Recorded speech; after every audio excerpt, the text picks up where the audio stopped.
point blank. 9/11, the Pentagon, the World Trade Center, all a cover-up.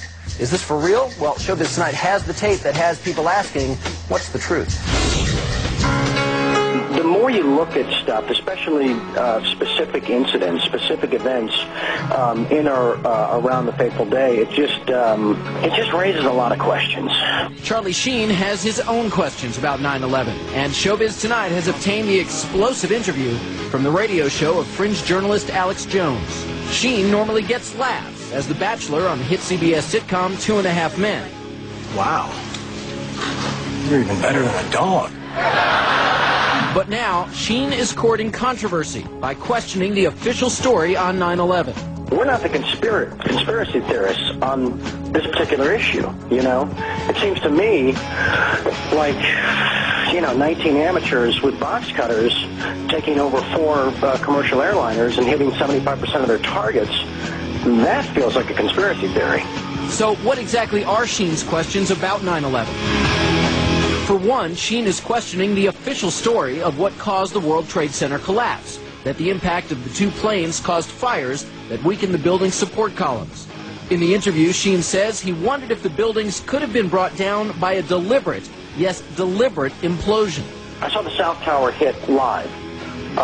That famous wide shot where it disappears behind the building, and then we see the tremendous fireball. And there was just there was a feeling that it just didn't look, how do I say this, didn't look like any commercial jetliner I've flown on any time in my life. And then when the buildings came down, later on that day, I was with my brother, and I said, hey, call me insane, but did it sort of look like those buildings came down in a controlled demolition? Sheen is also questioning how a commercial airliner could have hit the Pentagon. Show us this incredible maneuvering. Just show it to us. Just show us, how this particular plane pulled off these maneuvers. What was it, a 270-degree turn at 500 miles an hour, descending 7,000 feet in 2.5 minutes, skimming across the treetops, the last 500 meters, 4 feet off the ground. Sheen also jumped on a favorite target of 9/11 conspiracy theorists, President Bush. Sheen questions why the president, after an aide told him about the attacks, continued with his Florida school appearance. It would seem to me that upon the revelation of that news, that the Secret Service would grab the president and remove him as if he were on fire from that room. Ever since that horrible day, conspiracy theories about the attacks have spread far and wide through the internet. As writer Webster Tarpley tells Showbiz Tonight, Sheen is not alone in his opinions. There was a Zogby poll that was carried out last August, actually August of 2004 by now, which showed that about 50% of the people in New York City believed that top government officials had knowledge in advance of what was going to happen. Still, it's safe to say that most experts and most Americans place the blame for 9/11 only on Osama bin Laden and Al-Qaeda, not the U.S. government. Even Sheen knows his comments may not go over well with many people. And I'm sure I'm being demonized across the nation by, all of the people that do that sort of thing.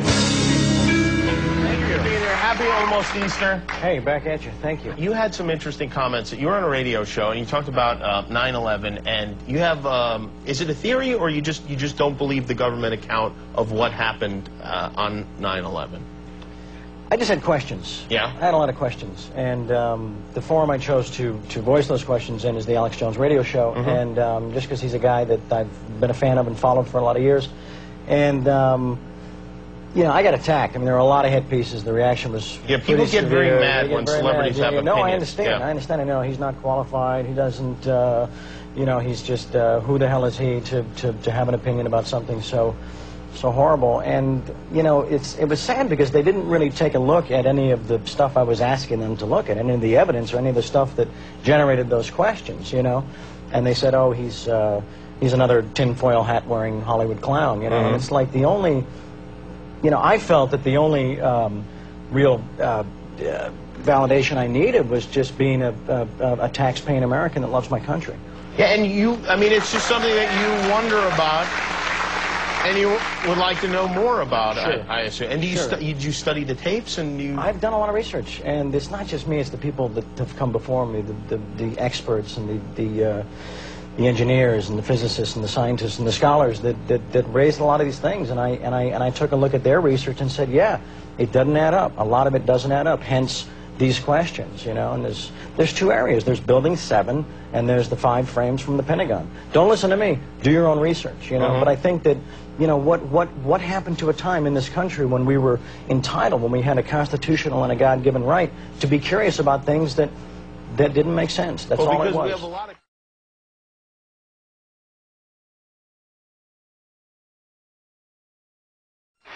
Thank you. Thank you all. That is so moving. Thank you.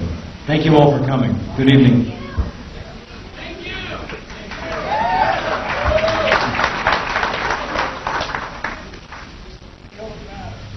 Everybody's making a big deal about what I did, and I just felt like I was pursuing the truth.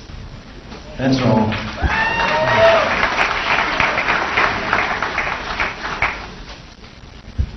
But I want to talk about what we're doing today, more specifically. We are here today to effect a change. We are here today to ask those still sleeping to wake up and join us.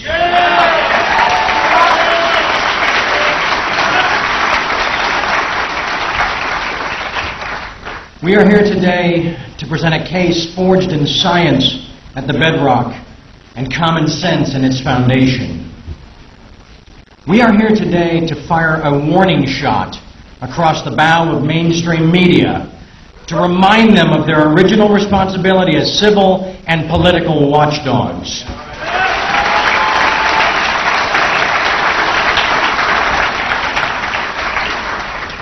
We are here today because fear is never a good enough reason to do nothing. We are here today to fuel the deconstruction of the official myth. We are here today to hold our course, to bang our drums, to sharpen our focus. We are also here today to exercise our right to assemble.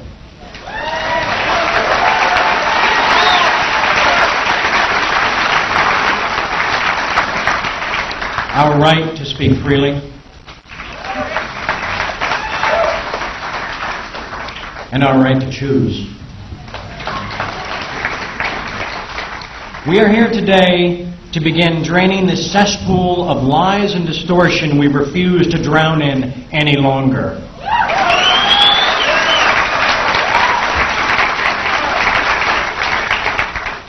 We are here today to unleash a juggernaut of truth.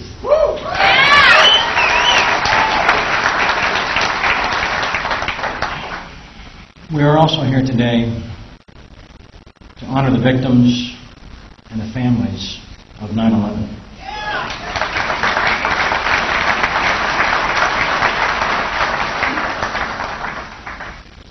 We're here today for our children.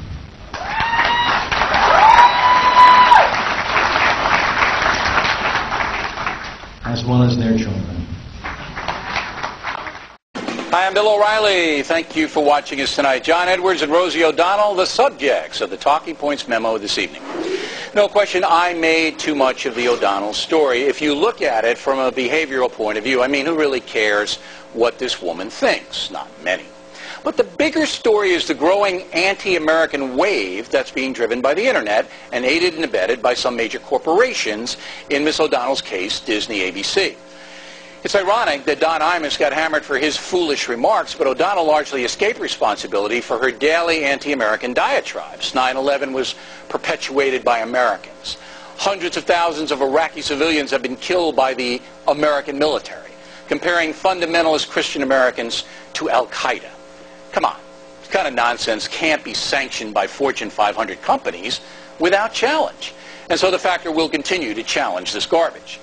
Now, I was glad to hear that actor Charlie Sheen is rethinking his role in a vicious 9/11 conspiracy film to be distributed by Mark Cuban.